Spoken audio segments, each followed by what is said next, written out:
Bruh. Bruh. Oh my God. Oh my goodness. Okay. Okay. Okay.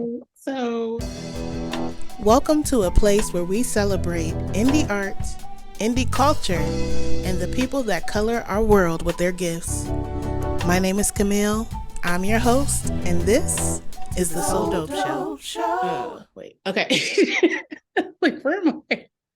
Welcome to the So Dope Show. I am your host, Camille, and today I am here with a very special guest who's actually my friend, Karen Marie. Yay! Finally, Finally. we've We've been trying to get this on the books for a minute.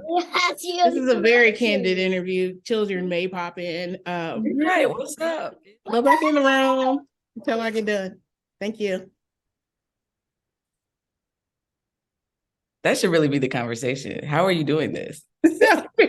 Mompreneur. I don't know. So I'm doing my makeup with the baby, Right. then put the Baby baby on the to hood. sleep. It's pulling on my hair. It's a lot Yeah. more than before where I would go to a place and do it and then come back home. And I also didn't have an infant the first 2 seasons. So that's different. Yeah. And then, doing this at home this season because of said infant. And not, it was either do it here or don't do it at all. And I am a get it done type of person. So I like that. here we are. But in a lot of ways, it is more comfortable to be at home. Like I could have on pajama pants right now. Y'all wouldn't even know. You don't even have to have on pants at all. I don't even have to have on pants. And I interview people and have conversations with amazing people from all over the place. Also, a bonus is that I can talk to people who are in other states or countries or whatever. And when I do the show locally, I don't really get to do that. So it's definitely opened up whatever I want it to be. So that's cool. I love that. Yeah. So unorthodox first question. What is the question or topic that you have wished someone would ask you in an interview or wanted to talk about in an interview? I mean, okay, so this is a really good question. You know me, but I think what a lot of people don't know or don't know how to even broach the subject is the idea of like LGBTQ plus stuff, the Black family, religion and spirituality. Like, I think those are some taboo topics that like, it's kind of like the politics of this generation where it's like, don't talk about that. Yeah. Because like, let's stay friends on this surface level. Yeah. Because, once you know things, you can't unknow them. And then we're responsible for that information. So I think that keeps things at a surface level on interviews. We also don't talk a lot about like solutions. A lot of times I'm sitting there and talking about a lot of ways that things are happening or things are wrong or things are doing, harm in the community or whatever, but I don't get to be creative and visionary as much as I'd like to be. I think that even now, as far in 2023, because that's what it will be when people see this. Yes.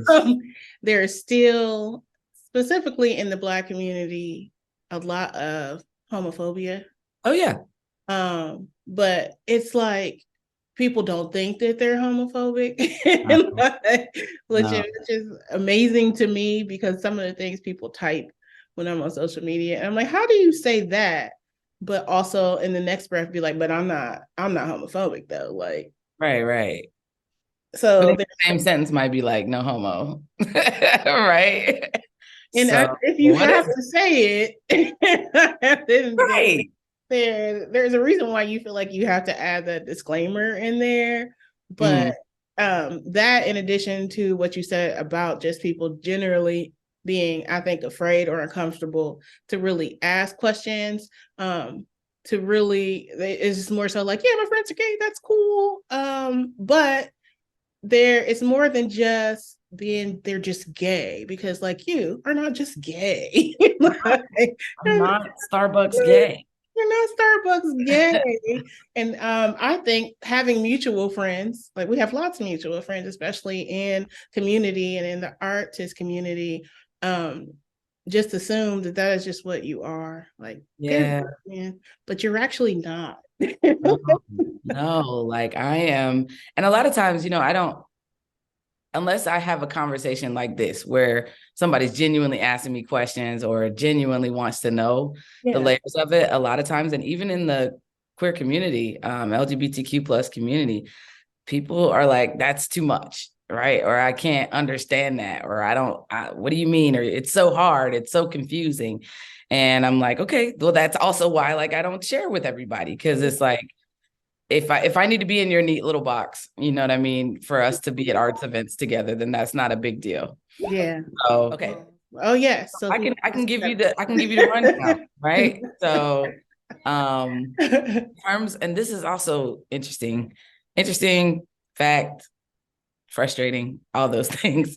My gender is different than my sexuality. So let's just put that out there. Start there. So Let's break start it there. down. So We'll you guys break can down. rewind it, spend time with it. You don't have Yeah. to be embarrassed because you can. This is a good space. Right. Playing So the difference. Let's give them do some time. it. Give them some time.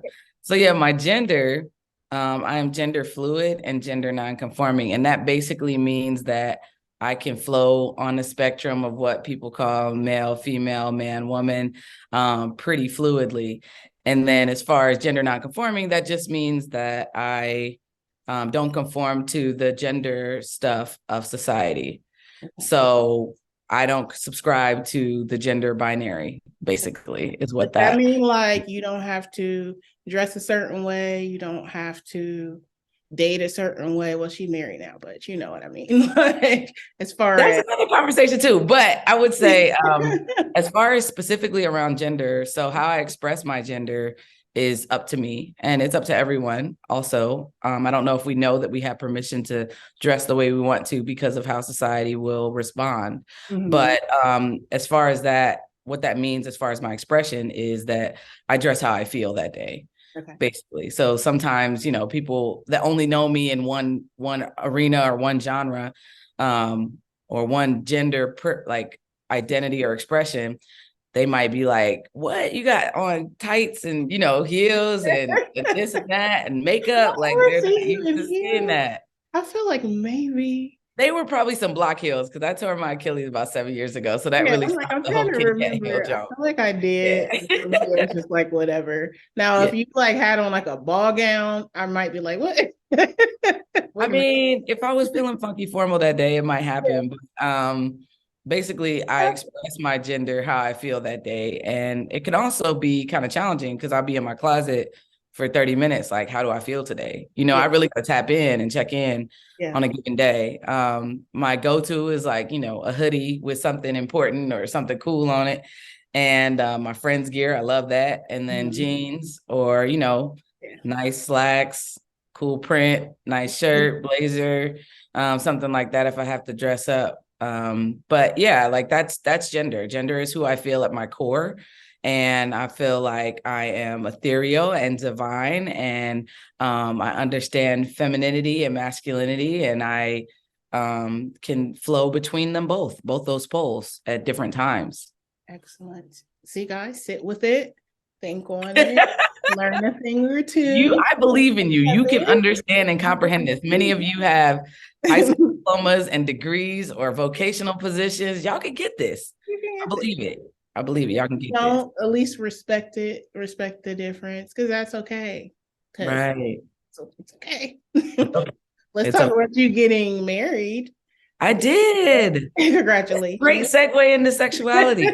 Because I am married and we got married in Hocking Hills. It was beautiful and wonderful. And we got away. We had some really great people taking care of us and planning the wedding and officiating the wedding and just literally taking care of everything we needed while we were there. Some of my best friends.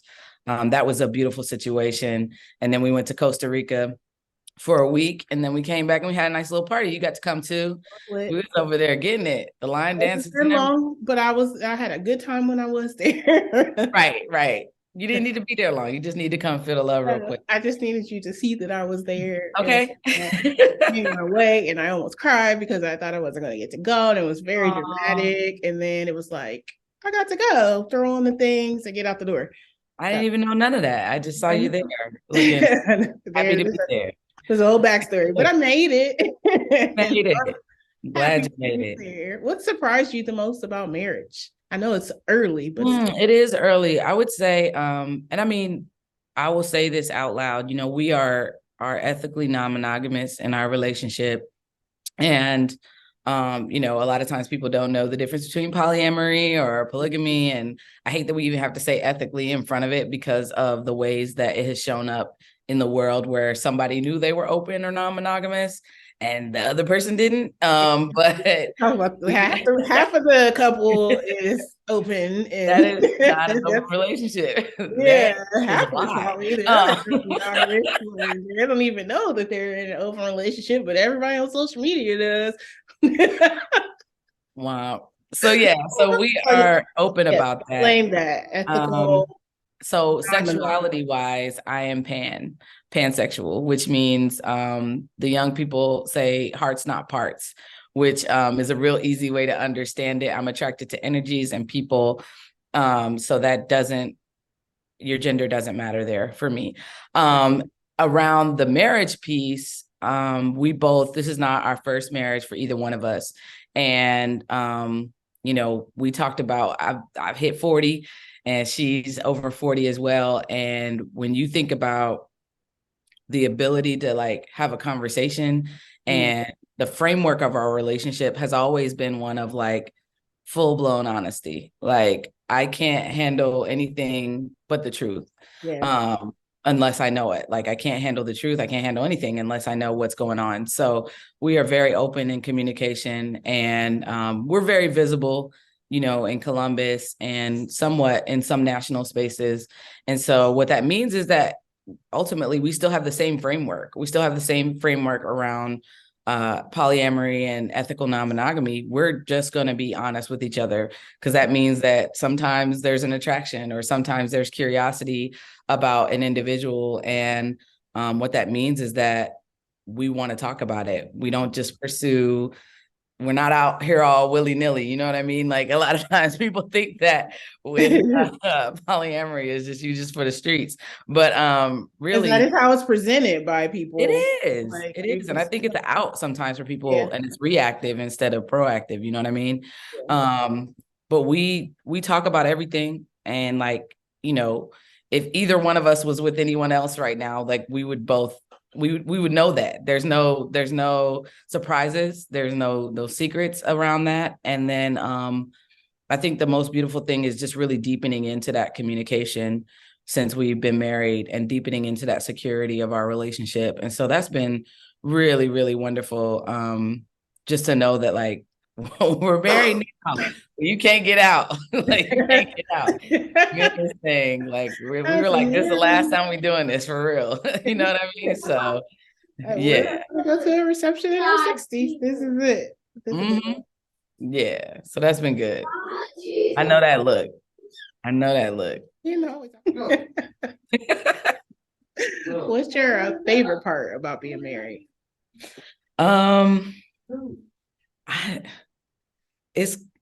It's kind of like up here, right? So it's this whole concept of just, and I mean, I love that she's Black. I love that she's she's a Black woman. She's a Black woman, and she is so brilliant, and she's a visionary, and she's so tender. And so just knowing that like we have each other's back, and no matter what comes, because we've been through some things in the last few years, matters of life and death, you know what I mean? Like we've been through a lot, and to know that you have that person that's always gonna have your best interest at heart and have your back, and like no matter what, like I got you, we're gonna figure it out. I think I've had that in friendships and like, you know, in family and stuff like that, but there's something about it when you choose it that's just really really wonderful. Yeah, that's the thing too about relationships and being with somebody like you. I think that it's pretty easy to fall in love or to fall in a very, very strong infatuation with Yeah. somebody, but to be like it's you and me requires a whole different level of choosing because you wake up every Everyday day, choosing. whether Yeah. you're in your nerves, whether you want to run out the house, but you can't because you have to, be accountable and you have a responsibility to, if you're sharing your space in your life with somebody, to really do that. So it is a choice. It's every Yeah. day to choose somebody. I'm not married, but I am in a relationship and I choose to be with this person. And for some of us, that's a lot. Yeah. Like every woman, and this is a misconception, is not programmed to just want to be with one person. No. And we're not more likely, I don't think, than men to want to be with just one person. And I don't mean sexually, I mean just sharing space, time, energy. Some of us don't want to be with anybody. Just Leave me ourselves. alone. I'm kind of always been a bit of a loner. Like at my age, have been in 3 relationships. I could have been in a lot of relationships, but I didn't want to. So it is the choosing of someone. It means something to choose somebody. And it's a beautiful thing, especially when it's Black love. Beautiful. And I think like that's really what you just described as liberation theory. You know what Yeah. I mean? If we want to take it to a social justice level, Why like not? that's liberation theory where you're like, I'm choosing this every day. You know, I'm making choices and I'm doing what I want to do and I'm with who I want to be with Mm-hmm. in all facets of life, but especially in that partnership and that marriage. Yeah, because Because you I can think like, there's a I'm lot gonna of people wake that up like every day. there's a lot of people that like don't like their partners. And I don't really understand that. Yeah, it's Like I very, like her. very common. Yeah, I like her a lot. I think that is because people expect the person that they are with to always be the person that they met. Ooh. And that is not realistic because Cancel the I gym. I'm not the same person that I was at 30. I mean, in the core, like general values and morals and beliefs, Mhm. yes. But your views on things change, your opinions on things change, the people you want to be in your space changes, like so many things change. So it's not realistic to expect someone to be the exact same as when you met them. You have to evolve together. You have to keep getting to know each other Yeah. as time goes on.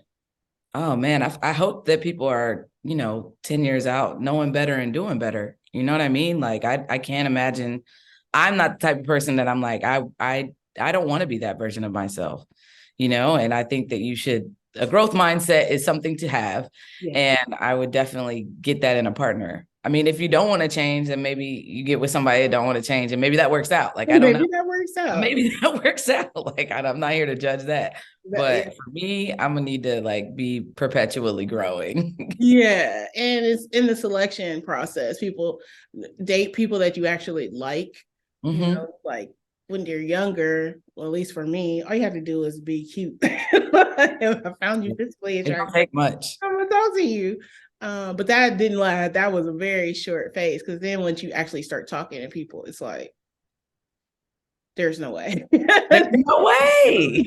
No way, but all of the banter that we see from people about dating and relationships, and this person did this and this person did that, and that is because people are not being honest, and they're not talking to each other. They're ignoring red flags, and Yeah. then being surprised that they don't like people, like because you're Right. dating people you don't like. Like, so how? Yes. Or we're like Freudian, like dating our parents, right? And then you're like, oh, these are things like I didn't like about my parents, and I've seemed to have found a clone. Or around that honesty. And I love that note about honesty because I think one of the things that I had to learn and understand, whether it was by omission or changing up a detail that I knew would get me in trouble or something like that, a lot of people aren't honest because they've never experienced safety in like being honest. Yeah. Like they've only gotten in trouble for that. And then they're walking into relationships thinking that they can't tell the truth because they're going to get in trouble. And that's their partner. And you're not supposed to feel like you're about to get in trouble with your partner. Like you should be eye to eye, you know what I mean?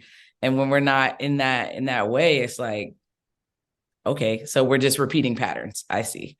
Yeah, and then people do lie in that beginning phase and leave things out. And I always say that people come and you meet their representative first. I've heard that. Yes, that is exactly the representative can stick around for a while. So sometimes you really just don't know.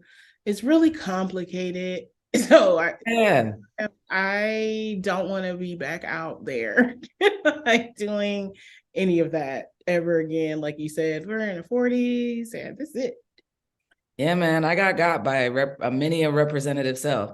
And I'm sure I have one too. I think that's why it's like, give it 6 months, a year, so you can see, like, what's that one they say, you want to see somebody upset, sad, hurt, you want to see hungry, sleepy, you want to see somebody in all those facets and then make some decisions accordingly. Yeah, I think you definitely need to see somebody mad at you, because when people are mad at you, that's when you're really going to see what they really, really think. Yeah, that's true. Yeah. So yeah, all very, I don't know. I think about relationships, not just romantic relationships a lot. And then I talk to my friends, as you know, about all of this stuff very randomly. Like, I think that I don't want to do this. And I think that I feel like this. Which brings me to my next topic that I did have that I wanted to talk about. And that's friendship, adult friendship. Yes. Let's get into it. So how would you, like, in your words and your views, how important are adult friendships? Honestly, like, they've saved my life multiple times. So to me, they're lifesavers and they're essential in someone's like community and their ability to grow and thrive. I believe that they're essential. I do too. I think that they are in some ways more essential than romantic relationships, because there are things that you share with friends that you may not share with your partner, even if you have the most open, honest. Like, who are you gonna talk to about your partner? Yeah, for real. Because I mean, at the end of the day, like I said, I like my partner.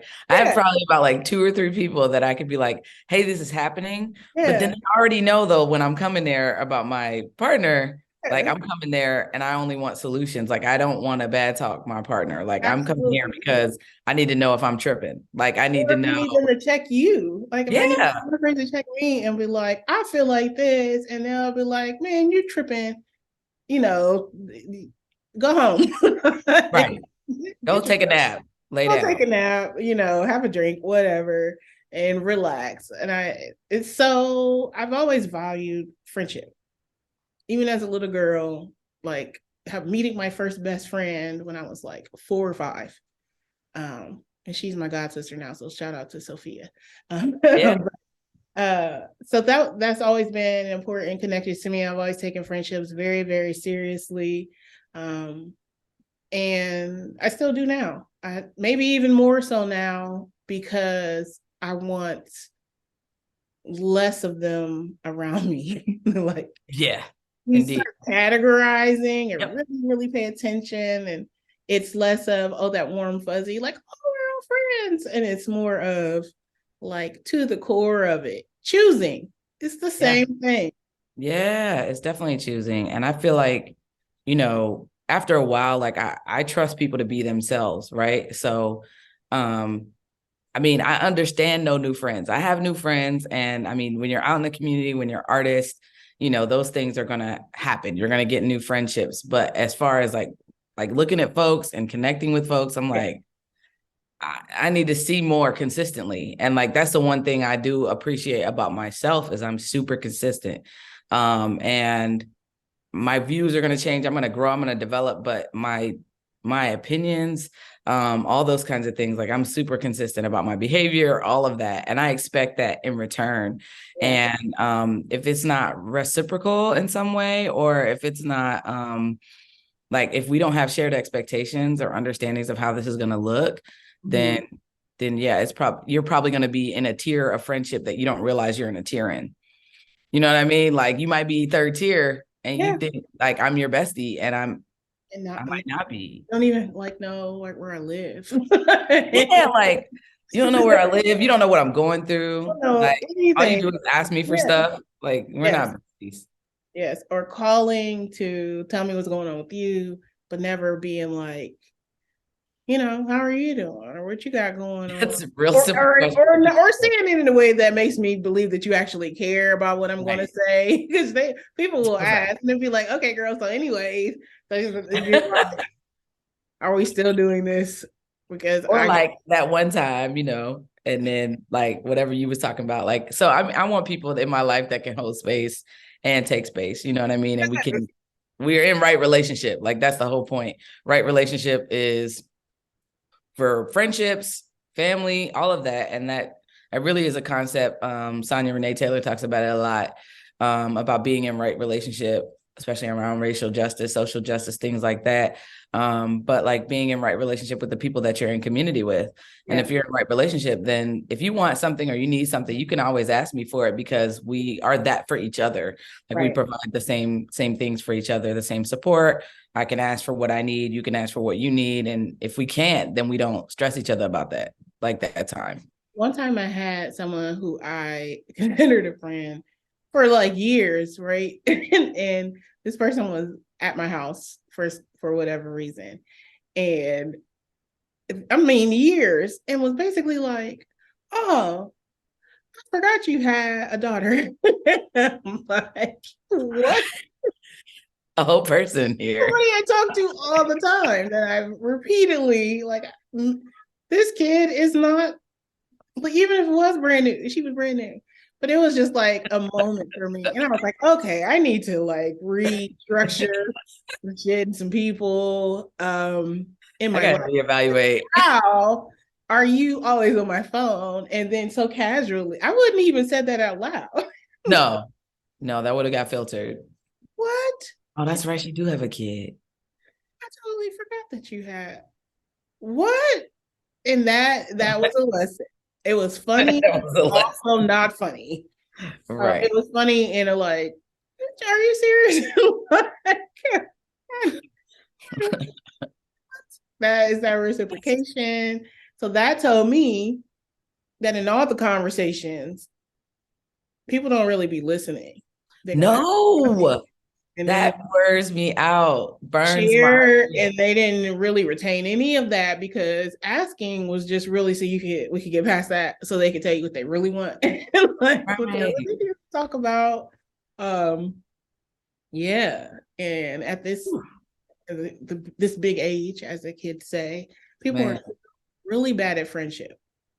I think the listening, you hit it right on the head there, because I think if we listen to each other, if I'm listening to you just to respond, then I can't catch that. I can't catch what you're saying. I'm creating a response in my head. Like there's got to be some ability or willingness to hear what's going on. Like that's a two-way street, easy. I don't understand that, but there's so many folks that don't listen or don't read their emails or whatever, text. Like I'm the first one to copy and paste a text because like, are you going to address these three things? Like, don't answer one question if I give you three. English class is like when you write a paper and you got to break down each part. Like that's how I process. And I'll be like, okay, we'll do this, answer this part, then respond to this part. Because most of my friends do communicate in multiple paragraphs. Yeah. Or voice memos, and you have to go back because I care and I'm engaged. See? And you see how my life is set up right now. Even if I can't respond now, I'm going to respond later, but I need a minute. But I'm going to because I care. But you like say, I'll be back to this at this time, or I'm going to come back. Or assume I'm breastfeeding and I can't because. Right. I can't. Just if I don't, assume that it's craziness. And I threw my wig across the room and somebody stood up on me, like assume that's going on. And that's how all of our lives are set up differently. So if my friends don't respond immediately, I assume something is going on and you get to it when you get to it. Right. we got stuff to do, like We everybody got else, a lot of stuff to do. and we do the best that we can. Have you ever been ghosted by a friend? Hmm. Here's what's happened. I've never been ghosted to my knowledge. I have looked up and maybe I wasn't Facebook friends with somebody. And I was like, oh, I Oh, didn't know that. And I have no idea like when that happened, right? Because yeah. I was like, oh, I thought about them and ADHD. I was like, let me look it up real quick. And then I'm like, oh, okay, cool. Well, I mean, that I pretty much assumed that they needed something different than whatever I was providing, and that's totally fine. I'm generally the one that stays too long once I'm feeling, or like, and I had to learn how to communicate when I was feeling something or feeling challenged by something. I had to learn how to communicate that and then give people chances to honor or not, respect my boundaries.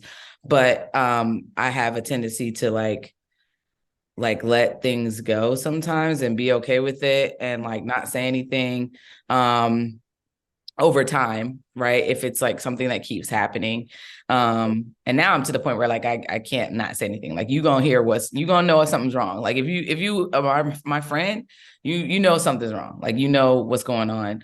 And if you keep doing that, then like I've blocked people, of course. But that's normally around like um if somebody's just going through a phase or a space where they need to do some self-work, right?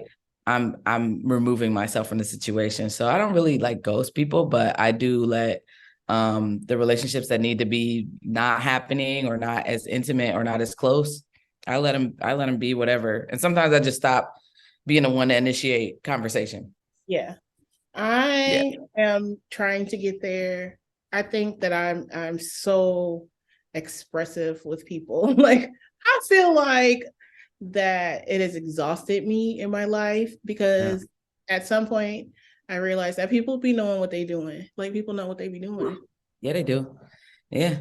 Saying me taking the time from my family, from my actual friends to be like, and why did you? And I feel, and then I'll express myself. And I know that 9 times out of 10, it's going to be, I didn't even know.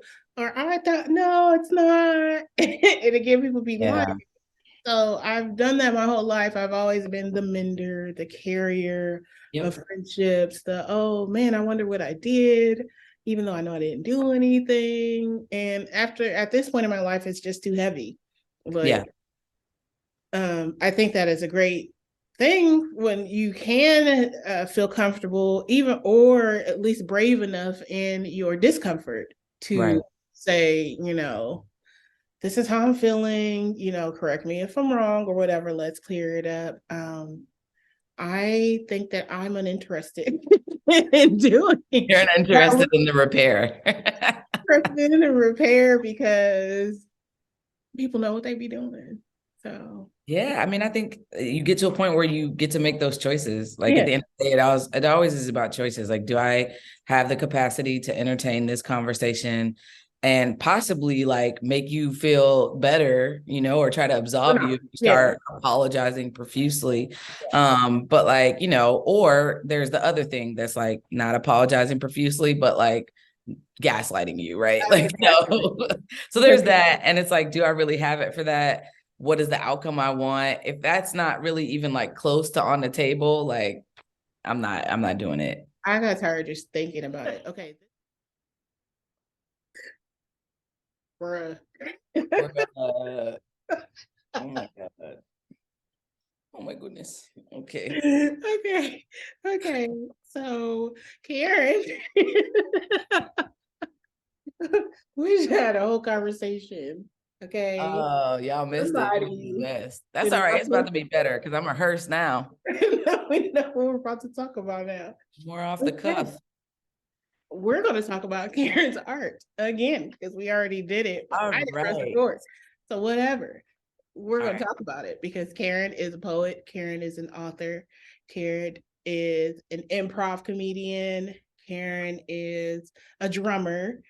Karen Mhm. is a lot of things. So we are just going to touch base on a little bit of all of it, starting with improv, because I think improv is scary. I've done it a couple times as a guest. I think comedians in any capacity are some of the bravest people on this planet, and I could never. So, improv. What do you love Yeah. about doing improv? I love the way that improv can take forms. And I mean, truth be told, we improvise all the time. Right. So we improvise in all the things that we do. Like nobody's day ever goes how it's planned, like ever. So, in work, the ways that that shows up in my art is whether it be improvising at a comedian show, like I can do that too. And I love that because it's exciting. I also have done improv drumming in a sound bath. And that's the best because it's like whatever the collective needs they get. Like it's a healing situation, but like whatever the collective needs they're going to get in that moment. And so somebody will be doing sound bowls and I'll be doing drumming on the djembe or the conga, or different other types of handheld drums. I have a drum kit, an actual drum kit that I have in my spare room that I need to set up. I want to play on it. And I got some people in the community that I'm like, I'm getting lessons from you.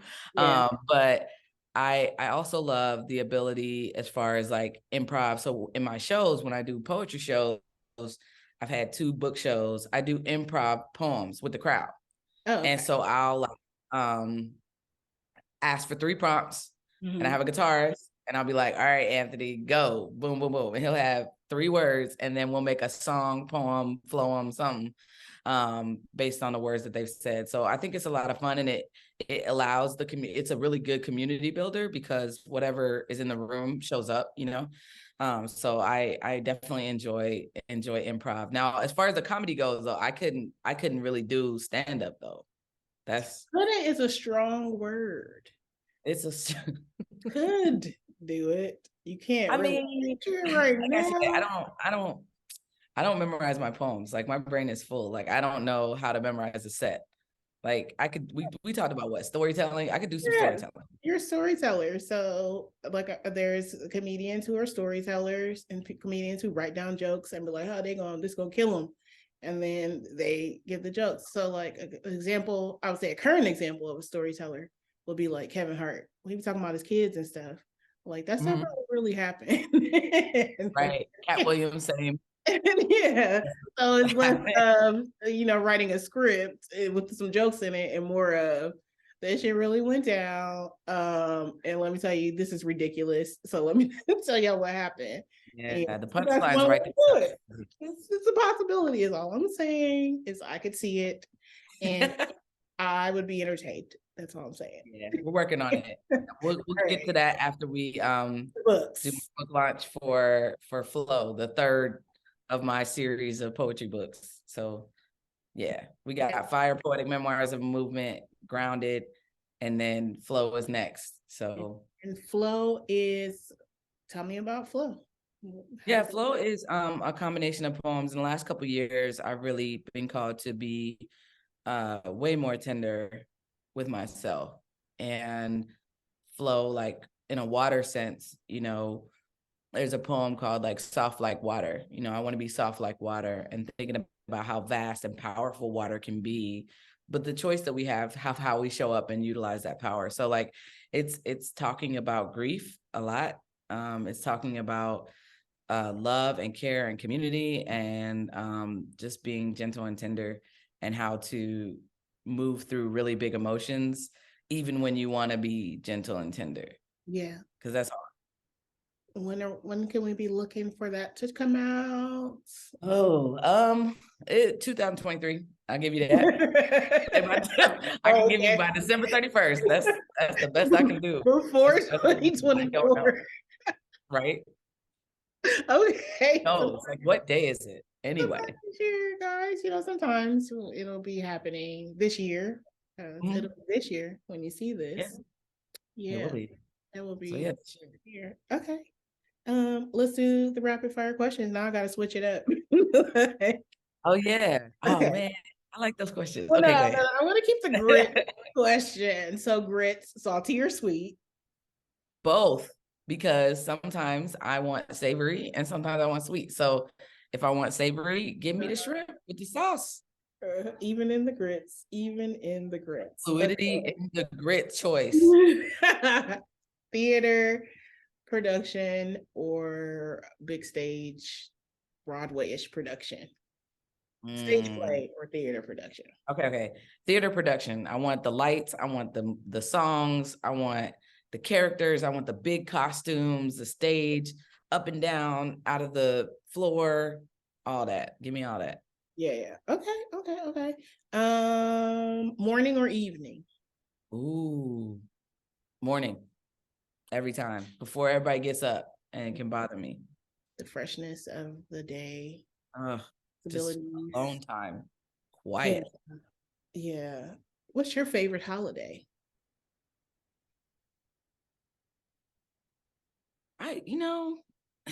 Anytime I can travel. So I'm like, I made a choice not to have children, and that is, I like Christmas though. I really like the spirit of the Christmas holiday. Kwanzaa's there, very sparkly. I love it. I love it. Like, I love how nice people are to each other. Mostly, the people I'm around, they're really nice to each other. There's a lot of gift giving and love and like singing. Good food. Mm-hmm. Yeah, good food, funny sweaters. It's cool. Do you have a favorite breakfast cereal?